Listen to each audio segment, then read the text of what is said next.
Hello. Start with the first chapter of the environment, that is environment. So first discuss about what is environment. Environment is what surrounds us. Environment is a subject matter not only of the science but also of the social studies and humanities. Environment means everything surrounds us. Okay. There is a proper definition also. It is the sum total of all social, economical, biological, physical, and chemical factors which constitute the surroundings of humans who are both the creators and molders of the environment. Next, the environmental components. There are the two major components. First is the biotic component and next is the abiotic components. The biotic components, it is living things or living components like plants, animals. These are the biotic components. And abiotic components means non-living components or non-living things like air, water, etc.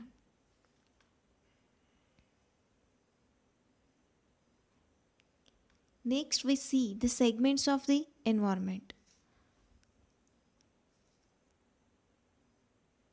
Environment, it is a very big thing and it is divided into different segments. It is divided into four different segments like lithosphere, hydrosphere, atmosphere, and biosphere. Let's see one by one in detail. So, first is the atmosphere. The Greek word atmo means air.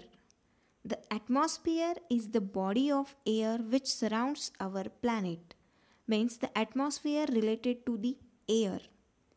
The atmosphere consists of 70% of nitrogen gas, 21% of oxygen, and 0.9% argon.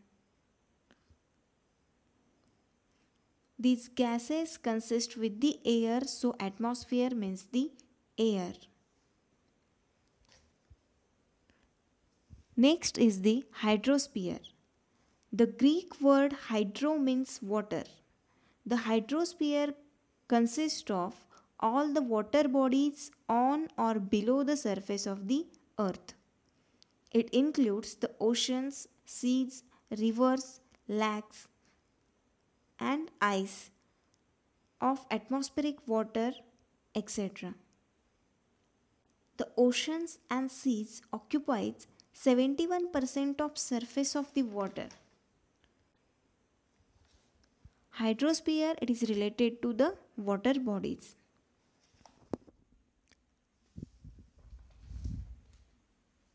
Next is the lithosphere. The word lithosphere is derived from the word sphere combined with the Greek word lithos means rock. The lithosphere is the solid outer section of earth. It includes earth's crust.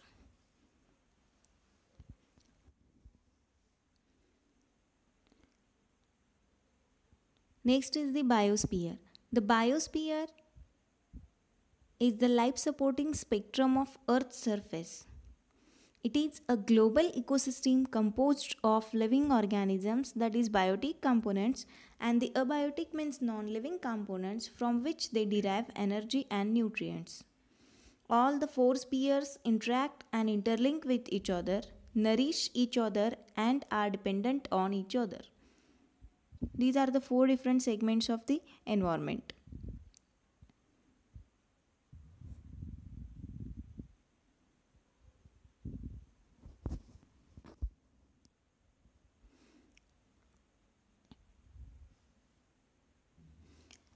Next point is the environmental studies.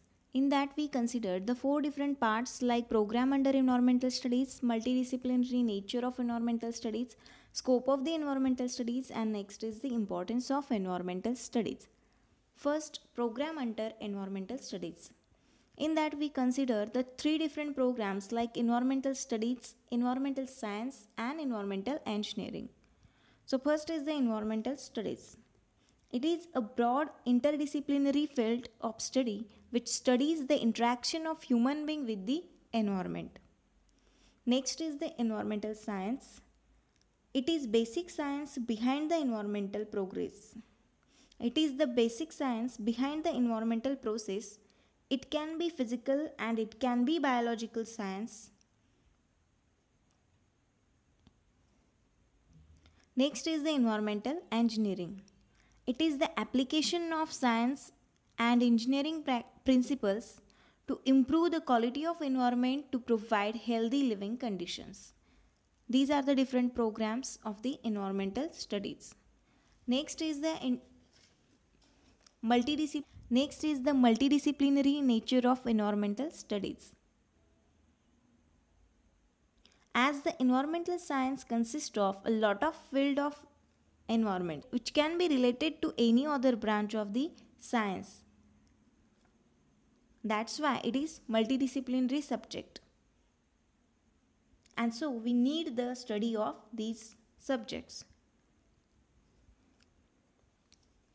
Next is the scope of environmental studies. Then there are a lot of scope of industry, research and development. So in that we consider the ecosystem structure and the functions. Means in this field we can useful the environmental studies subject. Next is the natural resource conservation. Next is the environmental pollution control. Next is the environmental management. Next different industries, and next is the research and development purpose. These are the different scopes we use the environmental studies. Next is the importance of the environmental studies. Main basic importance is basic knowledge of environment. There are so many importance of the environment, like provide us basic knowledge of environment, help in maintaining ecological balance, helps in sustainable development, helpful in environmental management, helpful to protect biodiversity, to study the agricultural and design of sustainable production. These are the importance of the environmental studies. Next is the environmental issues. In that we consider the different issues related to environment like greenhouse effect, climate change, global warming, acid rain and ozone layer depletion. So first is the list of different greenhouse gases. So first is the greenhouse effects. In that the different greenhouse gases are generated like carbon dioxide, methane, nitrogen oxides, chlorofluorocarbons and water vapor. All of these gases contribute heavily in global warming. A large quantities of carbon dioxide, nitrogen oxide are emitted into the space due to combustion of fossil fuel like oil and coal in the thermal power plants and industries at the automobiles. These gases have capacity to hold the outgoing energy in the form of heat released from the earth. Due to decomposition of organic materials, the methane gas also is added into the lower layers of the atmosphere. And the cooling industries create another gas called as chlorofluorocarbon to add the greenhouse gas effect at the lower layer of the air, and at the higher level it affects the ozone layer and creates the problem. It is called as a ozone depletion. These are the different greenhouse gases. Next we see the effects of the greenhouse gases. So first, rise in average temperature of the globe. Next is the rise in the sea level, and next is the global warming. These are the different effects of the greenhouse. So first is the rise in average temperature of the globe. makes the melting of snow in the Arctic region, which in turns at the freshwater supply to the oceans, and the sea level increases. Okay, means the temperature is increases, then the snow melting rate is also increases at the Arctic region. So it adds with the freshwater supply to the oceans, and sea level is also increases. Next is the rise in the sea level.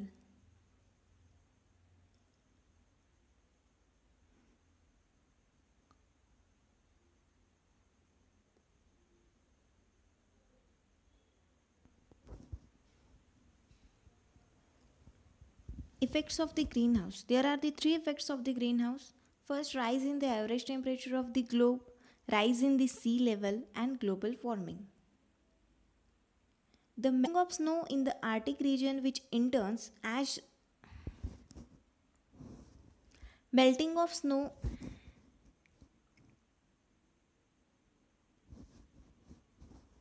melting of snow in the Arctic region, which in turns add the freshwater supply to the oceans, and the sea level is increases. Means because of these greenhouses, the temperature of the globe is increases, and the sea level is also increases. So global warming is created because of the greenhouse. Next, we see the different effects of the global warming. Changes the Because of global warming, changes the present pattern of rainfall. It will dry up the surface water bodies. It will reduce the groundwater level. It will create serious problem of water shortage. It will reduce the yields of the crop. These are the different effects of the global warming. Next, we see the measures to control the global warming. The emission of carbon dioxide is the major cause of global warming. The solution to this problem is not easy because the developed countries' economics are tied to the hydrocarbon fuel. Different steps we can use to reduce the global warming. By using alternative sources of energy, the emission of carbon dioxide can be reduced. Nuclear energy can be a better alternative. Means the nuclear energy we can use to reduce the global warming. The non-conventional energy resources like solar, wind, tidal and geothermal or bio-based energy can also be the alternative. By cutting down the transmission losses of electricity and by reducing the wastage of energy, we can reduce the percentage of the use of hydrocarbon fuel. Use of public transport like buses, railways will reduce the need of private vehicle in the large cities, and the carbon dioxide emission will be put under control. Means we can use the transports like buses, railways. The industrial processes must be upgraded to reduce the emission of the greenhouse gases. This concept is known as clean development mechanisms. By developing a green belt, that is plantation around the industries, the emission of these gases in the open air will be reduced, as the carbon particles will having a natural filter of these plants.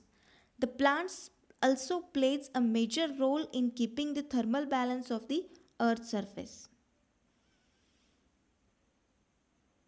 So by using these methods, we can control the global warming. Next is the acid rains. The normal pH value of the rainwater should be 7. When these acids get mixed up with the rainwater, the pH value is reduced up to 3. It is called as acid rain. Generally, the region having more chemical industries observes acid rains. The fumes of sulfuric acid, nitric acids and the hydrochloric acids emitted through the chemical industries. The release of acids like sulfur dioxides and nitrogen oxides get converted into acids by the secondary acids. This is the source of the acid rain. Next, we see the different effects of the acid rains. It damages the vegetation. The surface of the groundwater also get affected by the acidic waters, and the aqua life in the surface water is reduced. When the acid rain water through the soil pH is also reduced up to 3 to 4. This affects the fertility of soils. The acid rains affect the human beings by creating skin irritation.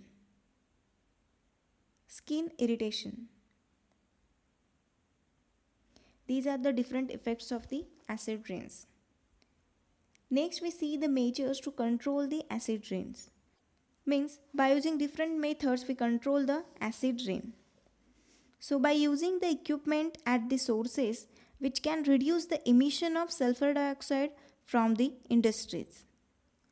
By using low sulfur coal, the emission of sulfur dioxide can be reduced. Next, replacing the coal by natural gas can reduce the emission of sulfur dioxide. Next, by reducing the use of private vehicle, the emission of gases can be reduced. And replacing the conventional energy resources like thermal power by non-conventional energy resources like solar, wind and tidal energy can reduce the emission of gases which can cause the acid rains. Means by using these methods we can reduce the acid rain. Next is the ozone layer depletion. The ozone is a gas which has the capacity to absorb large proportion of ultraviolet radiation, and so the biosphere has been developed on land surface and in the water bodies. The chlorine atoms are released by the dissolution of the chlorofluorocarbons, and it is responsible for the depletion of ozone layer. The release of chlorofluorocarbon by using different activities like refrigeration, air conditioning, cleaning solvents in the industries. By different activities, the chlorofluorocarbon is generated. Next is the effects of ozone layer depletion. The ozone layer depletion damages the plants. It causes destruction of life. It also affects the natural environment like climatic change. These are the different effects because of the ozone layer depletion. Next, we see the measures to control the depletion of ozone layer. By minimizing the use of ferrous, the depletion of ozone can be reduced. Means ferrous minimization, it is useful for the ozone layer, reduce the ozone layer depletion. By making the use of eco-friendly chemicals, chlorofluorocarbons can be replaced and the ozone depletion can be put under the control. By regulatory ban on the use refrigeration or air conditions also will reduce the formation of chlorofluorocarbon, and so the depletion of ozone layer will be put under the control. These are the different methods to control the ozone layer depletion. Next is the nuclear effects. The nuclear effects on the environment is it results in lowering the global temperature, it affects the crop production, and it causes infertility of soil. These are the nuclear effects on the environment.